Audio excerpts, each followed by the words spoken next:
Hello and welcome to race academy official. सत श्री अकाल साਰਿਆਂ ਨੂੰ नमस्ते दा मेरा नाम है फनकार ਤੇ रेस अकेडमी ऑफिशियल ਤੁਹਾਡਾ ਸਵਾਗਤ है। सो पंजाब जीके टफ लैवल वाले ਜਿਹੜੇ क्वेश्चन ਆ ਉਹਨਾਂ ਦੀ सीरीज ਆਪਾਂ स्टार्ट ਕੀਤੀ ਸੀ, ਉਹਦਾ ਇਹ ਸੈਕੰਡ ਸੈਸ਼ਨ है। यानी जेकर ਤੁਸੀਂ ਪਹਿਲਾਂ ਵਾਲਾ ਸੈਸ਼ਨ नहीं देखिया तो ਪਹਿਲਾ ਸੈਸ਼ਨ ਵੀ ਤੁਸੀਂ ਜ਼ਰੂਰ ਦੇਖ ਲਿਓ। ਐਂਡ ਬਹੁਤ ਸੋਹਣੇ क्वेश्चन ਉਹਦੇ ਵਿੱਚ ਕਰਾਏ ਸੀਗੇ। ਇਹ क्वेश्चन ਬਹੁਤ ਥੋੜਿਆਂ ਦੇ ਵਿੱਚ ਬਹੁਤ ਵੱਡੀ ਜਾਣਕਾਰੀ ਹੁੰਦੀ ਹੈ। यानी कहने का मतलब है क्वेश्चन तुहानू पेपरों के देखने को भी मिल सकते, जिमें कि सीनियर सहायक इंस्पैक्टर जी कि तुहानू पता कि पोस्ट निकली हुई है, वह पेपर भी जारी हो चुका, डेट यानी कि वही जारी हो चुकी है। चलो खैर, तो जेकर चैनल को सबसक्राइब नहीं किया तो चैनल को सबसक्राइब कर लो, नाल दब्या करो बैल आइकन ताकि तुहानू आने वाली सारिया नोटिफिकेशंस मिल जान। ते प्लस जिहड़ा एप्लीकेशन इंस्टॉल कराया करो, क्योंकि उत्थे टेस्ट सीरीज़ वगैरह चलती रहती है, या फिर तुसीं कोर्स वगैरह कंप्लीट कर सकते हो, यानी प्रॉपर तरीके दे नाल स्टडी कर सकते हो विद एप्लीकेशन। ऑफलाइन अपना बठिंडे सेंटर जेकर तुसीं ज्वाइन करना चाहते हो। ज़्यादा गल्लां बातां ना करते हुए आप सीधा मुद्दे ते आउणे आ। पंजाब जीके दा सैकंड सैशन है, प्ले लिस्ट बनी हुई है, यानी तुसीं पहला लैक्चर जरूर देख लिओ, उहदे विच तुहानूं बहुत वधिया जानकारी मिलेगी। चलो खैर, तो आपां डायरैक्ट क्वेश्चन ते आउणे आ। जिवें कि पहला क्वेश्चन है जिहड़ा बहुत ही वधिया गा, कहंदा जी which of the following statement is are correct according to the 2011 census. 2011 census के मुताबिक इन्हां दे विचों स्टेटमेंट किहड़ी करैक्ट है। बहुत सिंपल क्वेश्चन है। कहता जी जी हिंदू कम्यूनिटी है वह 36.49% है पंजाब दे विच। बुद्धिस्ट कम्यूनिटी है जी सब तो घट है, यानी परसेंटेज दे विच पंजाब दे विच। ते सिख कम्यूनिटी है जी 57.69% है पंजाब दे विच। हाल ही दे विच जिहड़े हैड कांस्टेबल या TCS जिहड़े पेपर लैंदी है पंजाब पुलिस दे, उहदे विच ना परसेंटेज वाइज नूं लैके भी वो क्वेश्चन बड़े टेढ़े पा दिंदे। यानी जिवें उहदे विच आया सी कि सिख कम्यूनिटी पंजाब दे विच किन्ने परसेंट है। ऑप्शन 57.69%, 56.79%, 56.78%, यानी कहने का मतलब पॉइंट टू पॉइंट वो यानी टारगेट कर दिया। सो सेम हो सकता PSSB भी इसनूं टारगेट करे, यानी निके निके पॉइंटां का भी फर्क पै सकता। जिवें पहले ऑप्शन के ही फर्क पै गया। जेकर आप ओवरऑल PCS के एनालिसिस तो देखिए तो उत्थे बहुता ज़्यादा मैटर नहीं करता। 36.49% भी उत्थे सही कर सकते जे नेड़े तेड़े नहीं हैगा। पर PSSB जिहड़े वन डे एग्जाम हो गए, वन डे एग्जाम का मतलब जिथे MCQ सिर्फ यानी तुसीं ऐ कह लो भी वन डे एग्जाम का मतलब तुसीं ऐ मनो कि वन लाइनर एग्जाम हो गए जिहड़े, राइट है। वन डे एग्जाम यानी एक दिन के पूरा हो जाता, ओबवियस गल है। UPSC वगैरह वो चलते रहते, मेन्स एग्जाम वगैरह। चलो खैर, तो हिंदू कम्यूनिटी अकाउंट्स फॉर 36.49% नहीं आऊगा, इत्थे आऊगा 38.49%। 38.49%। सो तुसीं ये जरूर याद रखना है, राइट है। यानी ये करके स्टेटमेंट गलत होगी। बुद्धिस्ट कम्यूनिटी सब तो घट है, यानी ये स्टेटमेंट करैक्ट है। एंड सिख कम्यूनिटी 57.7% कह सकते हो, या फिर 69% कह सकते हो, बिल्कुल ये भी राइट है। यानी तीसरी स्टेटमेंट भी राइट है। यदा जो आंसर आ जाऊगा जी ओनली यानी 2 और 3 आंसर आ जाएगा, राइट है। हुण जो आप हिंदू कम्यूनिटी बारे पढ़िएगा भी 38.49% है, तो आपको बुद्धिज्म बारे भी पता होना चाहिए। या ओवरऑल जेकर आप एनालिसिस करिए तो 1.93% जोड़े तीसरे नंबर पर आते हैं अपने पंजाब दे विच, वो किहड़ी कम्यूनिटी है? मुस्लिम कम्यूनिटी है, राइट है। फिर उस तो बाद यानी क्रिश्चियन आ जाते हैं। मुस्लिम तो बाद जोड़े है वो क्रिश्चियन है। क्रिश्चियन जोड़े है जी वो है 1.26%। फिर आ जाते हैं जी जैनिज्म, है ना, जोड़े जैनी है बेसिकली जैनस, राइट है, वो है 0.16%। तो फिर उस तो बाद आ जाते बुद्ध, राइट है, जोड़े कि है भाई 0.12%। ये सब तो घट है, यानी बुद्धिज्म तो जैनिज्म 0.16%। सो ये परसेंटेज वाइज तुसीं एग्जैक्ट याद रख सकते हो, क्योंकि एग्जैक्ट परसेंटेज ही पेपरों के आती है। 38.49% हिंदू कम्यूनिटी है, सब तो ज़्यादा सिख कम्यूनिटी 57.69%। मेरे हिसाब से तुहानूं चंगी तरह पता लग गया होगा, राइट है। इस तो बाद आ गया जी, कहता टोटल नंबर ऑफ जोड़े मिनिस्टर स्टेट के होंगे आ must not exceed 15% of the total number of members in the Lok सभा।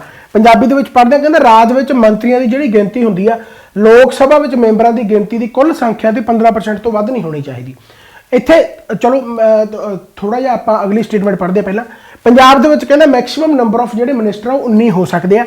ते जिहड़े होक्षी सीमा सीगे ओह गवर्नर ऑफ पंजाब सीगे, एंड सब तो यानी घट टाइम वास्ते रहे वो सब तो घट टाइम, यानी शॉर्टेस्ट टेन्योर, राइट है। तीसरी स्टेटमेंट आप सब तो पहले सही करते हैं, क्योंकि यह सही है कि होक्षी सीमा सब तो घट कार्यकाल वाले अपने गवर्नर रहे हैं पंजाब के।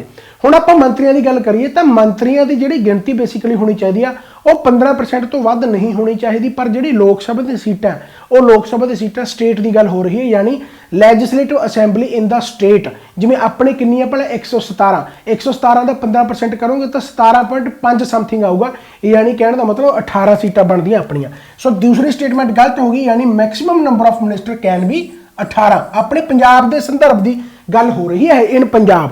ਤੇ ਆਪਾਂ ਕਿਸੇ ਵੀ ਸਟੇਟ ਦੀ ਗੱਲ ਕਰੀਏ ਤਾਂ ਉਹਦੀਆਂ ਜਿਹੜੀਆਂ ਲੋਕ ਸਭਾ ਦੀਆਂ ਸੀਟਾਂ ਯਾਨੀ ਜਿਹੜੀਆਂ ਲੈਜਿਸਲੇਟਿਵ ਅਸੈਂਬਲੀ ਹੁੰਦੀ ਹੈ ਇਨ ਸਟੇਟ, ਲੈਜਿਸਲੇਟਿਵ ਅਸੈਂਬਲੀ ਇਨ ਸਟੇਟ, ਉਹਦੀਆਂ 15% ਤੋਂ ਵੱਧ ਹੋਣੀਆਂ ਚਾਹੀਦੀਆਂ, ਵੱਧ ਐਕਸੀਡ ਨਹੀਂ ਕਰਨੀ ਚਾਹੀਦੀ, ਰਾਈਟ। ਸੋ ਇਹ ਯਾਦ ਰੱਖਣਾਗਾ। ਸੋ 15% of the total number of members in the legislative assembly in the state, right. ਲੋਕ ਸਭਾ ਦੀ ਸੀਟਾਂ ਮਤਲਬ ਆਪਾਂ ਸੈਂਟਰ ਦੀ ਗੱਲ ਕਰ ਰਹੇ ਹਾਂ, ਲੋਕ ਸਭਾ ਰਾਜ ਸਭਾ, ਲੋਕ ਸਭਾ ਦੀ ਜਿੰਨੀਆਂ ਸੀਟਾਂ ਹੁੰਦੀਆਂ 552, ਰਾਈਟ। ਯਾਨੀ ਕਿ ਉਹਦੇ ਨਾਲ ਮੇਲ ਜੋਲ ਨਹੀਂ, ਸਟੇਟ ਦੀਆਂ ਜਿੰਨੀਆਂ ਸੀਟਾਂ ਉਹਦਾ 15% ਤੋਂ ਐਕਸੀਡ ਨਹੀਂ ਕਰਨਾ ਚਾਹੀਦਾ। ਸੋ ਪੰਜਾਬ ਦੇ ਵਿੱਚ ਇਸ ਤਰ੍ਹਾਂ ਨਾਲ 18 ਹੋ ਗਈਆਂ ਐਂਡ ਪਹਿਲੀ ਸਟੇਟਮੈਂਟ ਵੀ ਗਲਤ ਹੋ ਗਈ, ਯਾਨੀ ਕਹਿਣ ਦਾ ਮਤਲਬ ਓਨਲੀ 3 ਆਨਸਰ ਇਹਦਾ ਰਾਈਟ ਬਣੂਗਾ। ਸੋ ਇਹ ਥੋੜਾ ਜਿਹਾ ਧਿਆਨ ਰੱਖਣਾ ਸਟੇਟਮੈਂਟ ਦੇ ਵਿੱਚ, ਠੀਕ ਹੋ ਗਿਆ ਭਾਈ। ਕਾਫੀ ਜਣੇ ਇਹਨੂੰ ਕਾਲੀ ਕਾਲੀ ਦੇ ਵਿੱਚ ਸਹੀ ਕਰ ਸਕਦੇ ਆ। ਚਲੋ ਖੈਰ, ਇਸ ਤੋਂ ਬਾਅਦ ਜਿਹੜਾ ਕੁਐਸਚਨ ਆ ਗਿਆ ਬਹੁਤ ਸੋਹਣਾ ਗਾ, ਕਹਿੰਦਾ ਗਿਆਨੀ ਜੈਲ ਸਿੰਘ ਆ ਜਿਹੜੇ was the only CM of Punjab who belonged to OBC category, यानी ਗਿਆਨੀ ਜੈਲ ਸਿੰਘ ਪੰਜਾਬ ਦੇ ਇਕਲੌਤੇ ਮੁੱਖ ਮੰਤਰੀ ਸਨ ਜਿਹੜੇ OBC ਕੈਟਾਗਰੀ ਤੋਂ ਸੀ। ਐਂਡ ਚਰਨਜੀਤ ਸਿੰਘ ਜਿਹੜੇ ਚੰਨੀ ਆ ਉਹ ਇਕਲੌਤੇ ਮੁੱਖ ਮੰਤਰੀ ਜਿਹੜੇ ਕਿ ਅਨੁਸੂਚਿਤ ਜਾਤੀ ਯਾਨੀ SC ਕੈਟਾਗਰੀ ਦੇ ਨਾਲ ਸੰਬੰਧਿਤ ਸੀ। ਤੇ ਰਾਮ ਕਿਸ਼ਨ ਜਿਹੜੇ ਪੰਜਾਬ ਦੇ ਪਹਿਲੇ ਮੁੱਖ ਮੰਤਰੀ ਸਨ ਜੋ ਹਿੰਦੂ ਧਰਮ ਦੇ ਨਾਲ ਸੰਬੰਧਿਤ ਸਨ। ਹੁਣ ਇਹਨਾਂ ਦੇ ਵਿੱਚੋਂ ਕਿਹੜੀ ਸਟੇਟਮੈਂਟ, ਬਹੁਤ ਸੋਹਣਾ ਕੁਐਸਚਨ ਹੈ ਇਹ। ਕੁਐਸਚਨ ਵੀ ਆਲਰੇਡੀ ਆਇਆ ਹੋਇਆ, ਜਿਵੇਂ ਕਿ ਗਿਆਨੀ ਜੈਲ ਸਿੰਘ ਪਹਿਲੀ ਸਟੇਟਮੈਂਟ ਹੀ ਆਈ ਹੋਈ ਆ ਕਿ ਇਹਨਾਂ ਦੇ ਵਿੱਚੋਂ ਕਿਹੜਾ CM ਪੰਜਾਬ ਦਾ ਰਿਹਾਗਾ ਜਿਹੜਾ ਰਾਮਗੜੀਆ ਕਮਿਊਨਿਟੀ ਤੋਂ ਸੀਗਾ। ਰਾਮਗੜੀਆ ਕਮਿਊਨਿਟੀ ਹੈ ਜਿਹੜੀ OBC ਕੈਟਾਗਰੀ ਦੇ ਵਿੱਚ ਆਉਂਦੀ ਆ, ਇਸ ਕਰਕੇ ਤੁਸੀਂ ਕਹੋਗੇ ਕਿ ਗਿਆਨੀ ਜੈਲ ਸਿੰਘ OBC ਕੈਟਾਗਰੀ ਤੋਂ ਸੀ, ਜਿਹੜੇ ਕਿ ਆਪਾਂ ਕਹਿ ਦਿੰਦੇ ਕਿ ਰਾਮਗੜੀਆ ਕਮਿਊਨਿਟੀ ਤੋਂ ਸੀ, ਰਾਮਗੜੀਆ ਕਮਿਊਨਿਟੀ ਤੋਂ ਸੀ, ਰਾਈਟ। ਹੁਣ ਜਦੋਂ OBC ਕੈਟਾਗਰੀ ਤੋਂ ਆ ਗਿਆ ਤਾਂ ਨੈਕਸਟ ਕੁਐਸਚਨ ਇਹ ਆਪਣੇ ਨਾਲ ਦੀ ਨਾਲ ਬਣ ਕੇ ਆ ਸਕਦਾ ਕਿ SC ਕੈਟਾਗਰੀ ਤੋਂ ਕੌਣ ਸੀ, ਤਾਂ ਚਰਨਜੀਤ ਸਿੰਘ ਚੰਨੀ ਵੀ, ਯਾਨੀ ਕਿ ਬਿਲਕੁਲ ਸਹੀ ਹੈ। ਪਹਿਲੀ ਵਾਰ ਕਿਸੇ SC ਕੈਟਾਗਰੀ ਤੋਂ CM ਪੰਜਾਬ ਬਣਿਆ, ਰਾਈਟ। ਚਰਨਜੀਤ ਸਿੰਘ ਚੰਨੀ, ਯਾਨੀ ਦੂਸਰੀ ਸਟੇਟਮੈਂਟ ਵੀ ਬਿਲਕੁਲ ਸਹੀ ਹੋਗੀ। ਤੀਸਰੀ ਸਟੇਟਮੈਂਟ ਕਹਿੰਦੇ ਪਹਿਲੇ CM ਪੰਜਾਬ ਦੇ ਬਣੇ ਆ ਜਿਹੜੇ ਹਿੰਦੂ ਰਿਲੀਜਨ ਦੇ ਨਾਲ ਸੀਗੇ, ਕੌਣ ਪਹਿਲਾਂ, ਰਾਮ ਕਿਸ਼ਨ। ਇਹ ਗਲਤ ਹੈ ਕਿਉਂਕਿ ਸਭ ਤੋਂ ਪਹਿਲਾਂ ਤਾਂ ਆਪਾਂ CM ਪੜ੍ਹਦੇ ਗੋਪੀ ਚੰਦ ਭਾਰਗਵ ਜਿਹੜੇ ਕਿ ਹਿੰਦੂ ਕਮਿਊਨਿਟੀ ਦੇ ਨਾਲ ਰਿਲੇਟ ਕਰਦੇ, ਰਾਈਟ। ਗੋਪੀ ਚੰਦ ਭਾਰਗਵ, ਫਿਰ ਭੀਮ ਸੈਨ, ਹਨਾ, ਭੀਮ ਸੈਨ ਸਾਚਰ, ਇਹ ਵੀ ਹਿੰਦੂ ਕਮਿਊਨਿਟੀ ਦੇ ਨਾਲ ਹੈ। ਫਿਰ ਉਸ ਤੋਂ ਬਾਅਦ ਹੀ ਰਾਮ ਕਿਸ਼ਨ ਆਉਂਦੇ ਆ, यानी कहने का मतलब यह स्टेटमेंट बिल्कुल रॉन्ग है, राइट। यानी कहने का मतलब पहली तो दूसरी स्टेटमेंट बिल्कुल राइट है, पहली दूसरी स्टेटमेंट बिल्कुल राइट है, तो फिर आप C ऑप्शन इहदा ला सकते हैं। ये क्वेश्चन सारे हत्थीं बनाए हुए बहुत सोहने क्वेश्चन है। फिर मैं कहना कि इन्हां क्वेश्चनों के विचों बहुत सारे क्वेश्चन निकल सकते, सो ध्यान दे नाल क्वेश्चनों नूं सुनना। चलो खैर, समझ लगी भाई। अगले क्वेश्चन की आप जिक्र करते हैं तो अगला क्वेश्चन कहता पहला प्रेजिडेंट रूल जो इंपोज होया सीगा ਉਹ 20 ਜੂਨ 1951 ਨੂੰ ਹੋਇਆ ਸੀ ਤੇ ਕਦੋਂ ਤੋਂ, ਯਾਨੀ ਇੱਥੋਂ ਲੈ ਕੇ ਕਦੋਂ ਤੱਕ ਰਿਹਾ। ਦੇਖੋ ਸਿੱਧੀ ਜੀ ਗੱਲ ਆ, ਆਪਾਂ ਜੇਕਰ ਪੰਜਾਬ ਦੇ ਵਿੱਚ ਗੱਲ ਕਰੀਏ ਤਾਂ ਪੰਜਾਬ ਦੇ ਵਿੱਚ ਆਪਾਂ 8 ਜਿਹੜੇ ਹੈਗੇ ਪ੍ਰੈਜ਼ੀਡੈਂਟ ਰੂਲ ਪੜ੍ਹਦੇ ਆ। 8 ਪ੍ਰੈਜ਼ੀਡੈਂਟ ਰੂਲ ਦੇ ਵਿੱਚੋਂ ਜਿਹੜਾ ਪਹਿਲਾ ਪ੍ਰੈਜ਼ੀਡੈਂਟ ਰੂਲ ਸੀਗਾ ਉਹ 20 ਜੂਨ 1951 ਤੋਂ ਲੈ ਕੇ 17 ਅਪ੍ਰੈਲ 1952 ਤੱਕ ਸੀ, 17 ਅਪ੍ਰੈਲ 1952 ਤੱਕ ਸੀ। ਸੋ ਇਹਦਾ ਜਿਹੜਾ ਆਨਸਰ ਆ ਜਾਊਗਾ ਉਹ ਆ ਜਾਊਗਾ ਆਹ 17 ਅਪ੍ਰੈਲ 1952 ਤੱਕ। ਐਂਡ ਕਈ ਵਾਰੀ ਆਪਾਂ ਨੂੰ ਇਹ ਵੀ ਪੁੱਛ ਲਿਆ ਜਾਂਦਾ ਕਿ ਜਿਹੜਾ ਪਹਿਲਾ ਪ੍ਰੈਜ਼ੀਡੈਂਟ ਰੂਲ ਲੱਗਿਆ ਸੀ ਆਪਣੇ ਪੰਜਾਬ ਦੇ ਵਿੱਚ ਉਹ ਕਿੰਨੇ ਦਿਨਾਂ ਵਾਸਤੇ ਲੱਗਿਆ ਸੀਗਾ, ਤਾਂ ਉਹ 302 ਡੇਜ਼ ਵਾਸਤੇ ਲੱਗਿਆ ਸੀ, ਰਾਈਟ। 302 ਦਿਨਾਂ ਵਾਸਤੇ ਲੱਗਿਆ ਸੀ। ਇਸ ਤੋਂ ਗਾਹਾਂ ਜਿਹੜਾ ਕੁਐਸਚਨ ਆਊਗਾ ਵੀ ਮੈਂ ਇੱਥੇ ਦੱਸ ਦੇਣਾ ਵੈਸੇ ਕਿ ਸਭ ਤੋਂ ਜਿਹੜਾ ਘੱਟ ਟਾਈਮ ਦੇ ਲਈ ਆਪਣਾ ਸ਼ਾਰਟੈਸਟ ਟੈਨਿਓਰ ਕਿਹੜਾ ਐਸਾ ਜਿਹੜਾ ਪ੍ਰੈਜ਼ੀਡੈਂਟ ਰੂਲ ਸੀਗਾ ਜਿਹੜਾ ਕਿ ਸਭ ਤੋਂ ਘੱਟ ਸਮੇਂ ਲਈ ਸੀਗਾ, ਸਭ ਤੋਂ ਘੱਟ ਸਮੇਂ ਲਈ ਪ੍ਰੈਜ਼ੀਡੈਂਟ ਰੂਲ ਕਿੰਨਵਾਂ ਸੀਗਾ, ਉਹ ਸੀਗਾ ਜੀ 5ਵਾਂ, 5th, ਰਾਈਟ। 5th ਕਿੰਨੇ ਦਿਨਾਂ ਵਾਸਤੇ, ਸਿਰਫ 51 ਦਿਨਾਂ ਵਾਸਤੇ, ਸਿਰਫ 51 ਦਿਨਾਂ ਵਾਸਤੇ। ਤੇ ਸਭ ਤੋਂ ਲੰਬਾ ਕਿਹੜਾ ਸੀਗਾ, ਸਭ ਤੋਂ ਲੰਬਾ ਯਾਨੀ ਲੌਂਗੈਸਟ ਸਭ ਤੋਂ ਲੰਬਾ ਸੀਗਾ ਜੀ ਜਿਹੜਾ 8th ਸੀਗਾ, 8ਵਾਂ, ਸਭ ਤੋਂ ਲੰਬਾ ਸੀਗਾ 8ਵਾਂ, ਜਿਹੜਾ ਕਿ 4 ਸਾਲਾਂ ਵਾਸਤੇ, 4 ਸਾਲ ਪਲੱਸ 259 ਦਿਨ, 4 ਸਾਲ ਪਲੱਸ 259 ਦਿਨਾਂ ਵਾਸਤੇ ਲੱਗਿਆ ਸੀਗਾ 8ਵਾਂ ਜਿਹੜਾ ਕਿ ਆਪਣੇ ਪ੍ਰੈਜ਼ੀਡੈਂਟ ਰੂਲ ਲੱਗਿਆ ਸੀਗਾ। ਬਹੁਤ ਇੰਪੋਰਟੈਂਟ ਹੈ, ਇਹਨਾਂ ਨੂੰ ਤੁਸੀਂ ਜ਼ਰੂਰ ਯਾਦ ਰੱਖਣਾਗਾ। ਜੇਕਰ ਆਪਾਂ ਨੂੰ ਪੁੱਛਿਆ ਜਾਵੇ ਕਿ ਪਹਿਲਾ ਪ੍ਰੈਜ਼ੀਡੈਂਟ ਰੂਲ ਆ ਜਿਹੜਾ ਉਹ ਕਿੰਨੇ ਦਿਨਾਂ ਵਾਸਤੇ ਲੱਗਿਆ ਸੀ ਤਾਂ 302 ਦਿਨਾਂ ਵਾਸਤੇ ਲੱਗਿਆ ਸੀ। 20 ਜੂਨ 1951 ਤੋਂ ਲੈ ਕੇ 17 ਅਪ੍ਰੈਲ 1952 ਤੱਕ ਲੱਗਿਆ ਸੀ। ਇਹ ਯਾਦ ਰੱਖਣਾ। ਸਭ ਤੋਂ ਘੱਟ ਟਾਈਮ ਵਾਲਾ 5ਵਾਂ ਪ੍ਰੈਜ਼ੀਡੈਂਟ ਰੂਲ ਸੀਗਾ 51 ਦਿਨਾਂ ਵਾਸਤੇ, ਸਭ ਤੋਂ ਲੌਂਗੈਸਟ 8ਵਾਂ। ਅੱਛਾ, ਇੱਥੇ ਚੀਜ਼ ਹੋਰ ਜ਼ਰੂਰ ਯਾਦ ਰੱਖਣੀ ਹੈ ਕਿ ਜਿਹੜਾ ਆਪਾਂ ਸ਼ਾਰਟੈਸਟ ਗੱਲ ਕਰਦੇ ਆ ਇਹ ਸ਼ਾਰਟੈਸਟ ਆ ਜਿਹੜਾ 30 ਅਪ੍ਰੈਲ 1977 ਤੋਂ ਲੈ ਕੇ 20 ਜੂਨ 1977 तक सी। 20 जून 1977 तक सी जिहड़ा कि 51 दिनों तक दा लग्गियागा। राइट है। तो जिहड़ा सब तो लंबा सीगा 1987 तो लैके 25 फरवरी 1992 तक लग्या सीगा। ये भी याद रख सकते हो। सब तो लंबा जिहड़ा सीगा 11 जून 1987 तो लैके 25 फरवरी 1952 तक लग्या सी। 1992 सॉरी 25 फरवरी 1992 तक लग्या सी, जिहड़ा कि 4 साल 259 दिनों वास्ते लग्या सीगा। 302 दिन पहला लग्यागा जिहड़ा कि आपां हुण पढ़ के हटे। फिर 51 दिनों का सब तो छोटा हो गया। सब तो लंबा जिहड़ा सीगा 4 साल 259 यानी 1987 तो लैके 1992 वाला। राइट। हुण अगला क्वेश्चन जो पढ़ोगे नाल दे नाल तुसीं आंसर ला दोगे, गारंटी है। जिवें कि पहली स्टेटमेंट ध्यान दे नाल पढ़ो कि पंजाब विच जिहड़ा 5वां राष्ट्रपति शासन सब तो घट समय दा सी, यानी बिल्कुल सही। आपां हुणे पढ़ के हटे कि जिहड़ा सिर्फ 51 दिनों का सीगा ते ओह 5वां प्रेजिडेंट रूल सी। ये जरूर याद रखना गा। राइट। इस तो बाद आ गया जी कहंदा 7वां अते जिहड़ा लास्ट प्रेजिडेंट रूल लग्गियागा वो सब तो लंबा सी। 7वां नहीं सीगा, 8वां सब तो लास्ट सीगा। यानी कहने का मतलब पंजाब विच 7वां अते आखिरी, इत्थे आऊगा 8वां अते आखिरी राष्ट्रपति शासन सब तो लंबा सी। यानी ये स्टेटमेंट बिल्कुल गलत होगी। इस तो बाद आ गया जी पैप्सू विच कहंदा पहला राष्ट्रपति शासन है जिहड़ा वो 5 मार्च 1953 ਨੂੰ ਲੱਗਿਆ ਸੀ। बिल्कुल सही है। पैप्सू राज ਦੇ ਵਿੱਚ ਇੱਕੋ ਇੱਕ ਐਮਰਜੈਂਸੀ ਲੱਗੀ ਹੈ, ਪ੍ਰੈਜ਼ੀਡੈਂਟ ਰੂਲ ਪੈप्सू ਰਾਜ ਦੇ ਵਿੱਚ ਲੱਗਿਆ ਹੈਗਾ। ਸਭ ਨੂੰ ਪਤਾ ਕਿ 1948 ਤੋਂ ਲੈ ਕੇ 1956 ਤੱਕ ਦਾ ਟਾਈਮ ਪੀਰੀਅਡ ਪੈप्सू ਦਾ ਰਿਹਾ ਹੈਗਾ। ਐਂਡ ਪੈप्सू ਵਿੱਚ ਜਿਹੜਾ ਪਹਿਲਾ ਰਾਸ਼ਟਰਪਤੀ ਰਾਜ ਲੱਗਿਆ ਸੀਗਾ 1953 5 ਮਾਰਚ ਨੂੰ ਲੱਗਿਆ ਸੀਗਾ। ਇਹ ਵੀ ਯਾਦ ਰੱਖਣਾ। यानी तीसरी स्टेटमेंट बिल्कुल राइट है। यानी पहली भी सही है, तीजी भी सही है। तो आप इसका जो आंसर ला देंगे ओनली 1 एंड 3 आंसर ला देंगे। वो समझ लग गई। बहुत सोहने क्वेश्चन है। राइट हो गया। सो मेरे हिसाब से तुहानूं जानकारी इत्थों मिल गई होगी। अगले क्वेश्चन तक आप चलते हैं जी। अगला क्वेश्चन कहता अरेंज द पंजाब के दिते गए जिलिਆਂ ਨੂੰ उत्तर तो दक्षिण दिशा में संगठित करो जो कि पाकिस्तान नाल सरहद साझी करते हैं।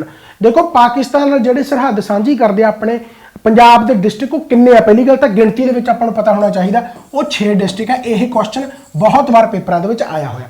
हुण जे आपां नक्शा पंजाब का लै लीए तो आपां सब तो पहले पठानकोट की गल करांगे। पठानकोट, उस तो बाद फिर नीचे आ जाऊगा जी गुरदासपुर, नीचे आ जाऊगा गुरदासपुर। ये सारे ਜਿਹੜੇ ਹੈਗੇ पाकिस्तान नाल सरहद साझी करते हैं। इस तो बाद फिर अमृतसर आ जाऊगा जी, फिर अमृतसर आ जाऊगा। फिर उस तो बाद किहड़ा आ जाऊगा तरनतारन आ जाऊगा, फिरोजपुर आ जाऊगा तो फाजिलका आ जाऊगा।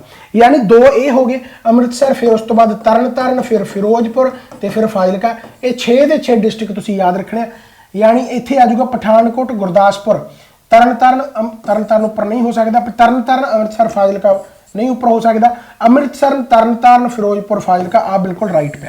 राइट है। यानी यह आंसर आ जाऊगा उपर ये पठानकोट है, गुरदासपुर है, फिर अमृतसर है, फिर उस तो बाद तरनतारन, फिरोजपुर, फाजिलका। ये 6 के 6 डिस्ट्रिक्ट याद रखने जिहड़े कि पाकिस्तान के नाल अपनी सरहद साझी करते हैं। बहुत ही इंपॉर्टेंट है। आह ऑप्शन इत्थे गलत लिखे हुए हैं। अगला क्वेश्चन बहुत सोहना। फिर कहता average elevation of Punjab is approximate above sea level. Average elevation जिहड़ा पंजाब का बेसिकली किन्ना गा। देखो जो तो मीटर के गल करी तो लगभग 310 मीटर है। 300 तो लैके 310 मीटर।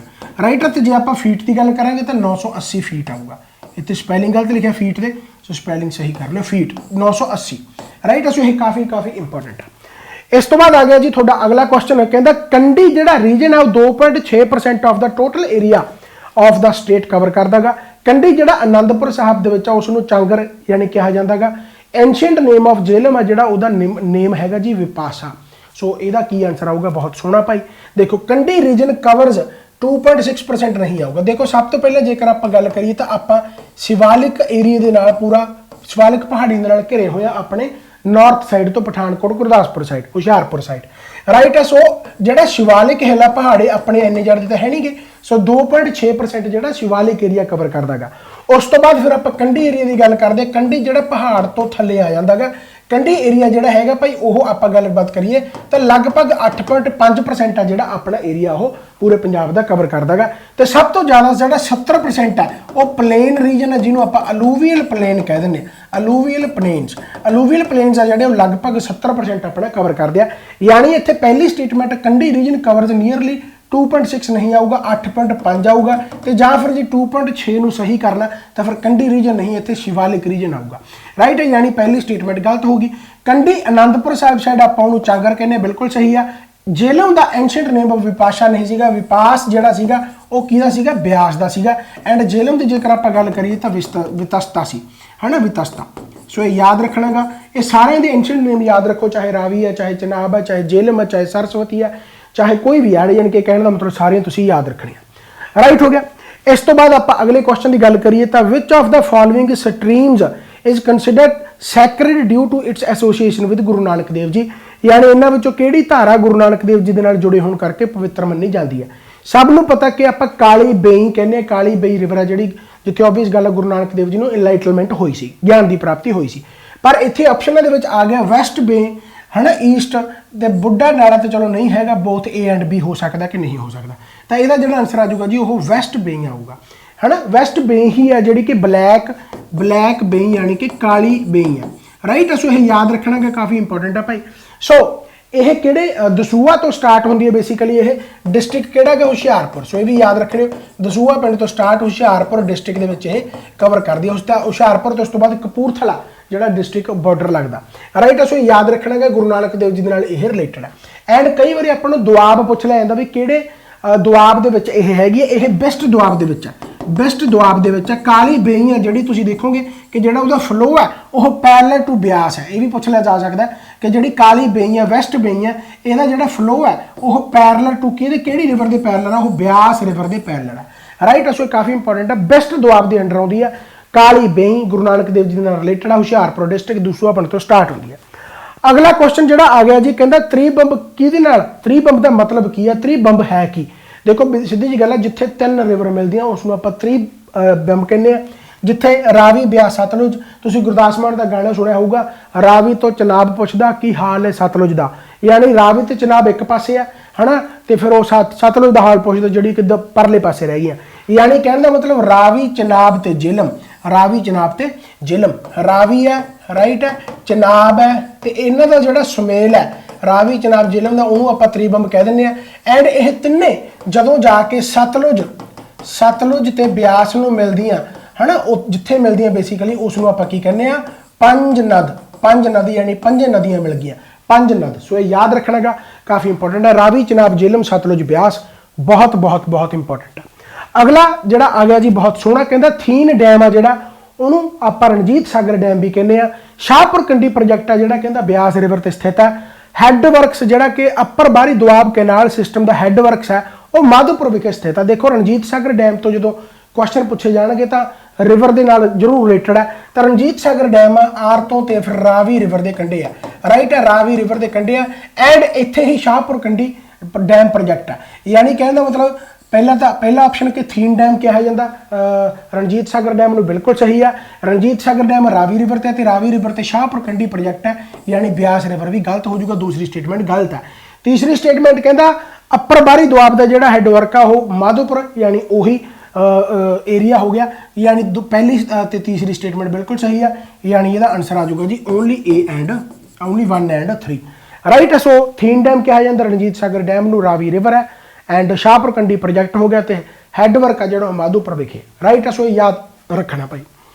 अगला क्वेश्चन कहता जी हरीके वैटलैंड है जिहड़ा उहदा बॉर्डर लगता जिहड़ा वो तरन तारण फिरोजपुर फाजिलका नूं लगदा गा। केशवपुर जिहड़ी केशपुर मियानी वैटलैंड है वो गुरदासपुर डिस्ट्रिक्ट है भाई। एंड जिहड़ा दोलबाहा रेजरवायर वैटलैंड है वो हुशियारपुर डिस्ट्रिक्ट है। देखो जिन्ने भी रेजरवायर है, जिन्ने भी वैटलैंड है, हुण क्योंकि जिक्र पूछा जाऊगा पे पंजाब जीके नूं तो थोड़ा जिहा औखा करन वास्ते वैटलैंड ਜਿਹੜੇ हो गए रेजरवायर हो गए, सॉयल हो गया, पंजाब की जिहड़ी कहने का मतलब जियोग्राफी हो गई, उत्थों क्वेश्चन बहुत सोहने सोहने बन सकते हैं। सो याद रखना कि हरीकेन वैटलैंड है जिहड़ा वो बेसिकली फाजिलका नहीं आऊगा, तरन तारण ते फिरोजपुर दे बॉर्डर यानी कि शेयर करते हैं। बिल्कुल यह स्टेटमेंट गलत हो जूगी क्योंकि फाजिलका आ गया। दूसरी स्टेटमेंट केशपुर मियानी जिहड़ी हैगी है वो भाई गुरदासपुर डिस्ट्रिक्ट है, ये स्टेटमेंट बिल्कुल सही है। एंड धौलबाहा जिहड़ा हैगा रेजरवायर हुशियारपुर डिस्ट्रिक्ट है, ये भी बिल्कुल सही है। केशवपुर गुरदासपुर आ जाऊगा तो ढोलबाहा हुशियारपुर आ जाऊगा। 2 एंड 3 आंसर आ जाऊगा। सो मैं फिर कहना कि जिन्नियां भी वैटलैंड्स अपने पंजाब के जिन्ने भी वाइल्ड लाइफ सेंचुरीज आ ये सारियां तुसीं पढ़ लो, पेपर दे विच 100% तो आ सकता। अच्छा मैं फिर भी दसदा हुन्ना, हर वारी दसदा हुन्ना कि जो भी मैं ये MCQ करवाना हुन्ना कापी ते जरूर टॉपिक लिख लिया करो कि हाँ ये टॉपिक तो जेकर क्वेश्चन पूछा गया तो मैं टॉपिक पढ़ना, क्योंकि इत्थों पेपर दे विच एक्चुअल पेपर दे विच भी क्वेश्चन आ सकता है। चलो खैर अगला क्वेश्चन आप जेकर पढ़िए तो बहुत सोहना कहता जी total number of wildlife sanctuary, जिवें तुहानूं मैं कहा कि पढ़नी है भाई सारियां दी सारियां पढ़ो। Total number of wildlife century कितनी हो जाएगी 13। राइट हो गया। अगले क्वेश्चन ते आपां जेकर जाइए तो मैच ऑफ द फॉलोइंग आ गया। हुण जिन्नियां भी हड़प्पन साइट्स अपने पंजाब दे विच मिलियां, क्योंकि तुहानूं पता है कि चाहे अपना वैस्ट पंजाब कह लो, चाहे चढ़दा पंजाब कह लो, चाहे लहिंदा पंजाब कह लो, इत्थे आपां नूं हड़प्पा सभ्यता दे प्रमाण बहुत मिलते हैं। अपने पंजाब की भी जेकर गल कर ली यानी ईस्ट पंजाब की, तो इत्थे भी आपां नूं हड़प्पन साइट्स जरूर मिलदियां। कित्थे कित्थे मिलदियां ते की मिलिया ये जरूर इंपॉर्टेंट बनता है। सो हड़प्पन साइट्स जिवें आपां संघोल की गल करिए तो संघोल हड़प्पन साइट्स है जिहड़ी कित्थे भाई फतेहगढ़ साहब है, यानी कि ਇਹਦਾ पहले का डी आ जाऊगा। कोटला निहंग खाना जिहड़ा ये रूपनगर है यानी दूसरे का सी आ जाऊगा। रोहिरा कप यानी यह मलेरकोटला आऊगा, रोहिरा कुप है ना, रोहिरा जिहड़ी हैगी है भाई हड़प्पन साइट है, यह भी मलेरकोटला। सन्नट जिहड़ी कि हैगी है भाई यह लुधियाने है। सो ये काफ़ी इंपॉर्टेंट है, यानी पहले का डी आ जाऊगा, पहले का डी है भाई, दूजे का हैगा सी राइट है, तीजे का जिहड़ा हैगा जी वह बी है एंड चौथे का हैगा ए। देख लो कित्थे मिलदा गा, चौथे का ए, चौथे का ए इत्थे है, तीजे का बी हो गया, दूजे का सी हो गया, पहला ऑप्शन ही आ जाऊगा, पहले का डी है ना। सो ये काफ़ी इंपॉर्टेंट है भाई, सो ये जरूर तुसी याद रखना है।